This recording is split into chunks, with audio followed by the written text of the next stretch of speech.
One of the best in the business from the Dallas Morning News and ESPN, Tim Cowlishaw, back here on the Rich Eisen Show. It's been a while, Tim. How are you, sir? It's been a while. I'm doing well. Good to see you. Same to you. Same to you. What are your 2 cents on the subject matter of Luka, Tim? Well, my first 2 cents are on Jason Tatum. Why hasn't it sunk in? It sunk into the rest of us. The Celtics were going to win a long time ago, at the very least after game 2. But it was kind of funny that his response was still that way a half hour after the game. Luka, 3 really good games, 1 horrible game, some questionable defense at times, questionable rating, very questionable ref baiting in game 3. That was really the only issue I ever had, was him getting fouled out of a game he had no business fouling out in. And that was the key game. That's a competitive game 3. And if they win that game, then it's a very different series, because the team that beat Dallas in game 1 with Porzingis never came back. Porzingis was never going to get to that level again. And we saw last night he was mostly a liability. So I thought that was a missed opportunity for Luka.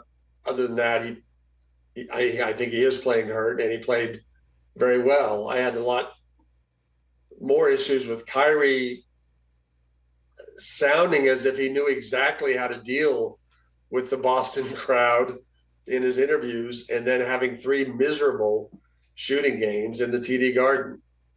So let's follow up on that then. So you feel that Kyrie's fingerprints are on this series loss more than Luka's, Tim? Well, in a way. Now, I mean, I think most of the fingerprints belong to the Boston Celtics.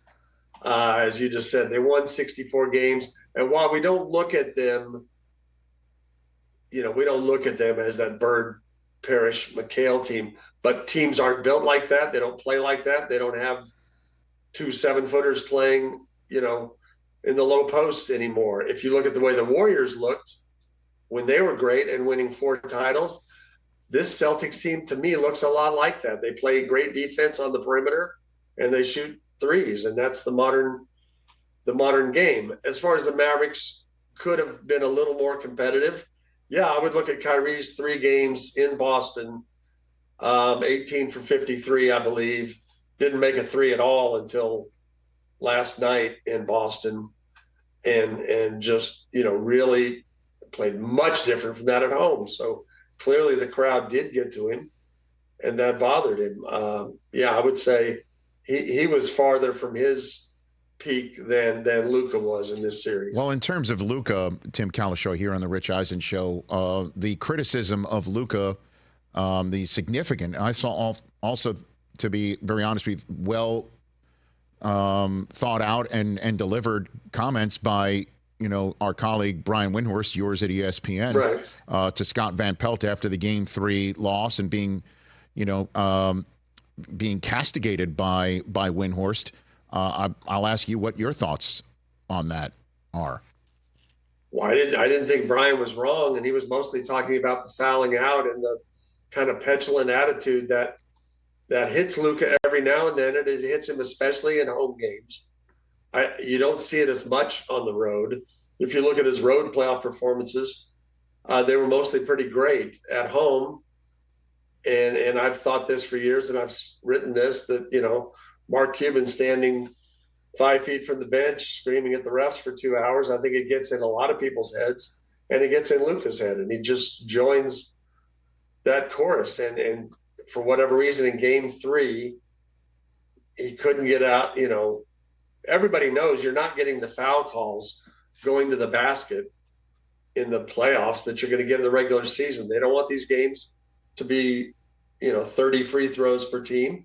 So it's very hard to get those foul calls. Luka still gets more than most, but when he doesn't get them, when he didn't get them in that game, he got very frustrated. And yeah, he fouled his way out with 4 minutes to go in a very winnable game. That's a huge misstep on his part. I think he learned from that. I think he will learn from that in the future. I think he mostly does all he can for this team to win. But they also have a thing. He plays slow. Kyrie plays fast. This team has to figure out what it wants to be. Jason Kidd talked a lot about we slow down too much, and they slow down when Luka has the ball. So they've got some things to iron out for a team that mostly had a great playoff run and won three series. They started on the road, got to a finals nobody really thought they would get to. So it ends badly. But no, what Brian said about Luka for that night, I think was entirely correct. So then who's the individual or individuals in that locker room, coaching staff, front office, who might be able to reach Luka to deliver some sort of a message postseason to figure out how to maybe come back next year? Tim? Yeah, I can just tell you, I know Luka likes Jason Kidd and Kyrie likes Jason Kidd, and I think he talks to them individually a little differently than he talks to the public and the media. When Kidd says something to us, it's pretty carefully worded. But if you go back and look at what he said throughout this playoffs, Luka has to know he's going to be a target. He has to play harder at the defensive end and not expect to carry the offense entirely. That's what he said after Game 3. Before Game 5, he said we can't get into those periods where we play slow. We got to play with pace, and that's directed at Luka. So I think Luka gets all that. I think he feels that sometimes he's the only one targeted because there isn't a lot of criticism of anybody else except a little bit of Kyrie now for his play in this series. But I think he gets it. And, most of the time he doesn't act the way he did in Game 3. He can't do it in a big playoff game again. It's nonsense to foul out that way. Well, I guess looking back, Michael Finley should have let him have the beer, right, Tim? Think about it. Yeah, maybe that would have changed things. Maybe that would have helped. Well, what was that moment, though? Maybe I'm reading too much into it, but Finley going up to him when he's having a beer after cracking one open with his dad after the Western Conference Finals, he just shook his hand and took it out and walked away. I don't know if Tim? I don't know if he didn't want it on camera. I don't know if he thought they had practice the next morning to get ready for Boston. When Luka came here, he was not for about a year and a half. He wasn't drinking age, so maybe Finley forgot that he's 25 now and he's allowed to do those sorts of things. He was a kid when he got here. Dallas Morning News' Tim Cowlishaw, as well as ESPN's Tim Cowlishaw here on the Rich Eisen Show. Okay, so a great season for the Stars, and I'd say you can call this obviously a great season for the Mavericks, but Sure. They fall shy of bringing a parade to the Metroplex. That now falls into the lap of the Dallas Cowboys for the rest of this calendar year. Tim, what are your thoughts on the possibilities of that? Are you sure we just don't go back around to the Rangers and skip the Cowboys? It doesn't look like it's going to be the Rangers. I'll admit they had a catcher pitching against the Mets in the ninth inning last night of a 14-2 game. I guess I should not have skipped the defending World Series champs. You're Tim, saying there's not going to be a repeat for a team that's it's tougher. It's 33 tough. and 39. I don't know. Yeah, I'll just throw that out there at the moment. Yeah. But stranger things have happened post All-Star break. I understand.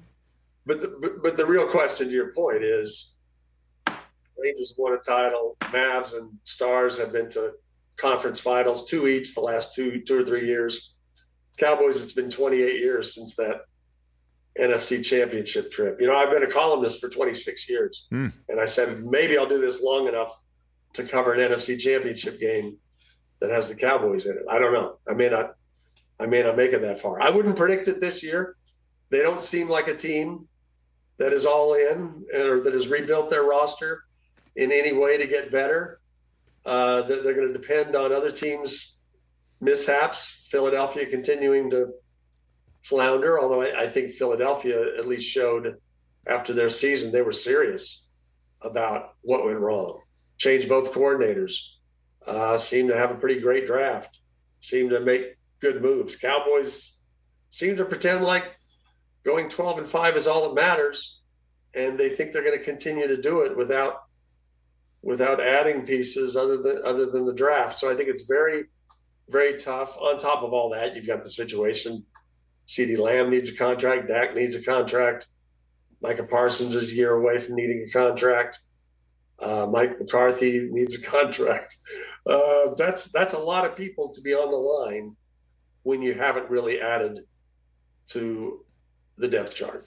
Well, I guess that's the sense of all in, right? And that we keep all out. No, what we keep referring to all in because that's what Jerry said at the Senior Bowl, for crying out loud, back in January. And this general sense of that meant all in, which is we are going to pull out any possible stop free agency and things of that nature to make some moves to supplement a roster that they think is championship worthy and get rid of some guys and bring in other guys who get the sense of what it means to be a Cowboy to win a championship. But his all-in definition was we believe the people that we have built for last year are going to be the guys for this year, and we're going to go all in on these guys, and they are going to have to prove it 1 year to stay, to get more years. And I've never really heard of an all-in definition like that. To me, Tim, one of the stories of the 2024 NFL season is going to be the way that the Jones family, or Jerry in particular,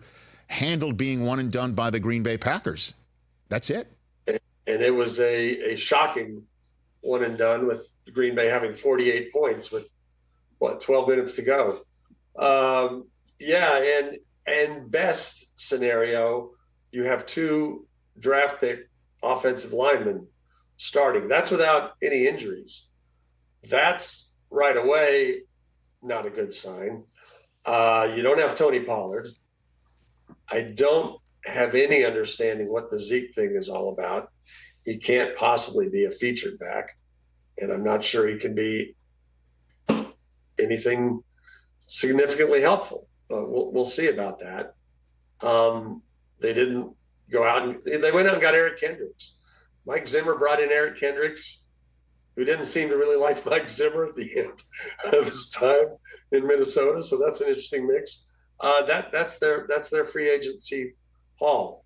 So unless they had the greatest draft of the last 10 years, I have a hard time seeing how this team is better than Detroit and better even than Philadelphia, and certainly not better than San Francisco, and how they've caught Green Bay and all the other teams in the NFC that seem to be moving on.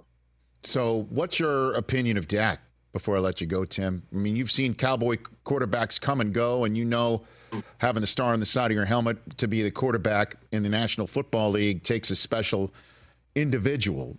What's your 2 cents on him? He's reached the point where his career is now oddly not that different from Tony Romo's. In terms of, one was a free agent completely, one was a late 4th-round pick. Both play better most of the time. Both are top 10 quarterbacks most of the time, rarely top 5 or 6 or 7.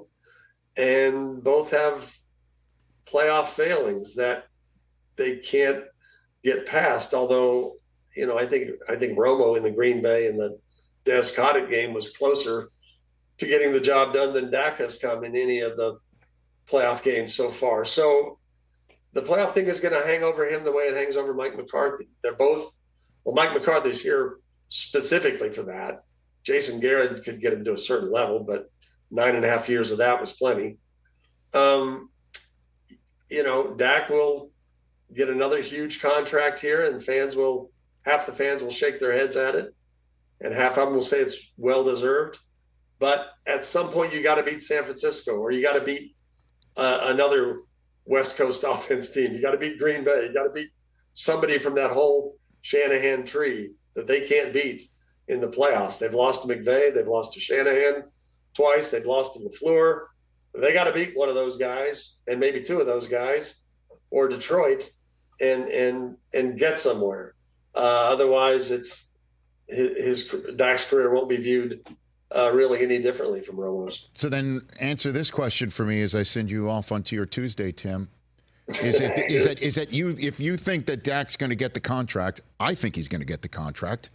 Yes. Then why not give him the contract before the Jaguars give $55 million a year to Trevor Lawrence? Why not do it before Tua gets whatever he might get from the Dolphins? Can you give me any sense of, having covered the Jones family for a quarter century, why this happens, Tim? None. Absolutely none. Other than their stated objective, which they've done at different times with Zeke and earlier times with Dak, of they don't want to set the market. Well, so you let the market run over you constantly. And they've done it with CeeDee Lamb too. I mean, he's not going to take less than $35 million a year. Dak's certainly not going to take less than Trevor Lawrence is getting. And now they're doing it. It didn't really matter when they did that with Zeke, when he had to hold out in 2019, I guess that would be, because running back money is at a much, much lower level. So you overpay a running back, that doesn't really hurt you. Now you're getting to quarterback and wide receiver, and you're getting into it's going to cost you at least $85 million a year for these two players, and probably more than that in some seasons. And how do you exactly do that when you're trying to pay Parsons and some of the other players they have to play? I don't know. They weren't in this position of always being late to the trough, so to speak, that they have gotten into in the last 3 or 4 years. So I don't know if this is strictly a Steven thing. I don't think it would be. Jerry's pretty involved in all that. It's just something they've let happen, and they haven't been able to figure out. Also, because of the agents they're dealing with, they haven't been able to figure out a way around it. Tim, really appreciate the time, as always, and the knowledge. Great catching up with you. Thank you, sir. Good talk. It's been too long. See you again soon. See you again soon. I'll call you after they sign Dak. How does that sound? That won't be soon. That'll be a good time for the next show. I don't know. Maybe in August. You never know. But if you're it could be. You might be right. Do you come out here to Oxnard? Do you make a trip out here? I normally do. I've covered enough Stars and Mavs playoffs. They haven't looked at my expenses from Boston from games 1 and 2. Once they do that, that may impinge on my abilities to get to Oxnard, but I'm normally there. Well, I'd love to see you. So I hope you didn't put the Screaming Eagle on the Dallas Morning News tab. Yeah, no, that's probably not going to happen. All right, Tim. Thanks again. Appreciate the time. All right, take care. At Tim Cowlishaw on Twitter. Follow him. I do. That's right here on The Rich Eisen Show, everybody. Catch The Rich Eisen Show every single day on the Roku channel, 12 to 3 Eastern, for free.